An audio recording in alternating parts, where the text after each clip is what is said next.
ஜெயங்கொண்டம் அருகே ஏரியில் மூழ்கி 11ஆம் வகுப்பு மாணவன் பலி. மாணவனின் உடலை நீண்ட நேர போராட்டத்திற்கு பிறகு பொதுமக்கள் உதவியுடன் தீயணைப்புத் துறையினர் சடலமாக மீட்டனர். பிறந்த நாள் கொண்டாட வந்தபோது பரிதாபம். அரியலூர் மாவட்டம் ஜெயங்கொண்டம் அருகே உள்ள காமராஜபுரம் பகுதியைச் சேர்ந்தவர் சுரேந்திர பூபதி தெய்வானை தம்பதியர்களுக்கு 5 மகள்கள் 1 மகனும் உள்ளனர். இவர்களது இளைய மகனான நகுலன் ஜெயங்கொண்டம் அரசு மேல்நிலைப் பள்ளியில் 11ஆம் வகுப்பு படித்து வருகிறார். நகுலனுக்கு இன்று பிறந்த நாளை முன்னிட்டு பிறந்த நாளை கொண்டாடும் விதமாக கொம்மேடு செல்லும் பாதையில் பிள்ளை ஏரியில் சக மாணவர்களுடன் குளித்துக் கொண்டிருந்ததாக கூறப்படுகிறது. அப்போது எதிர்பாராத விதமாக நீச்சல் தெரியாத நகுலன் தண்ணீரில் மூழ்கியுள்ளார். இதனை சற்றும் எதிர்பாராத சக மாணவர்கள் அவரை பிடித்து இழுத்து காப்பாற்ற முயற்சித்துள்ளனர். இருப்பினும் மாணவனை காப்பாற்ற முடியவில்லை. இதனால் சக மாணவர்கள் செய்வதறியாது சத்தம் போடவே அக்கம் பக்கத்தில் இருந்தவர்கள் ஓடி வந்து ஏரியில் தேடியுள்ளனர். இருப்பினும் பயனில்லை. இந்நிலையில் இதுகுறித்து ஜெயங்கொண்டம் போலீசாருக்கும் தீயணைப்பு துறையினருக்கும் தகவல் தெரிவிக்கப்பட்டது. விரைந்து வந்த போலீசார் மற்றும் தீயணைப்பு துறையினர் தீவிர தேடுதல் வேட்டையில் ஈடுபட்டிருந்தனர். நீண்ட நேரமாகியும் மாணவன் கிடைக்காததால் போலீசார் மூலம் ஏற்பாடு செய்த ட்ரோன் கேமராவை வைத்து மாணவனை தேடும் முயற்சியில் ஈடுபட்டனர். அதுவும் தோல்வியடைந்தது. இந்நிலையில் தொடர்ந்து தீயணைப்பு துறையினர் மற்றும் ஊர் பொதுமக்கள் பிள்ளை ஏரியை சல்லடை போட்டு சலித்தவாறு தேடினர். அப்போதும் கிடைக்கவில்லை.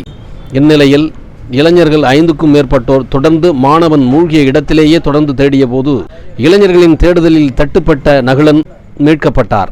இதையடுத்து தீயணைப்பு துறையினர் உதவியுடன் மாணவன் நகுலனை மீட்டு வெளியில் கொண்டு வந்தனர். கிட்டத்தட்ட 2.5 மணி நேர போராட்டத்திற்கு பிறகு மாணவன் சடலமாக மீட்கப்பட்ட சம்பவம் அப்பகுதியில் பெரும் சோகத்தை ஏற்படுத்தியுள்ளது.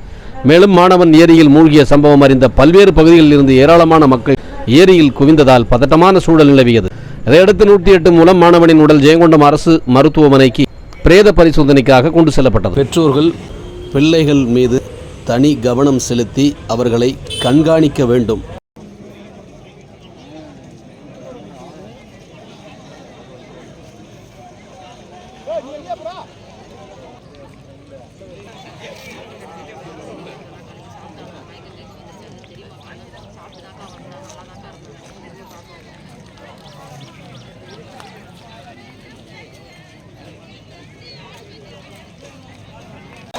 அந்த பக்கம் போனா அங்க போங்க ஸ்வீட் போறடா அடி போட்ட இல்ல இங்க போட்ட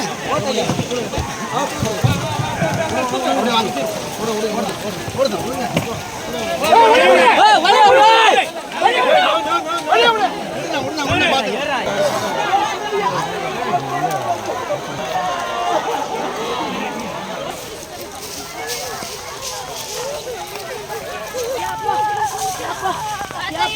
Yes,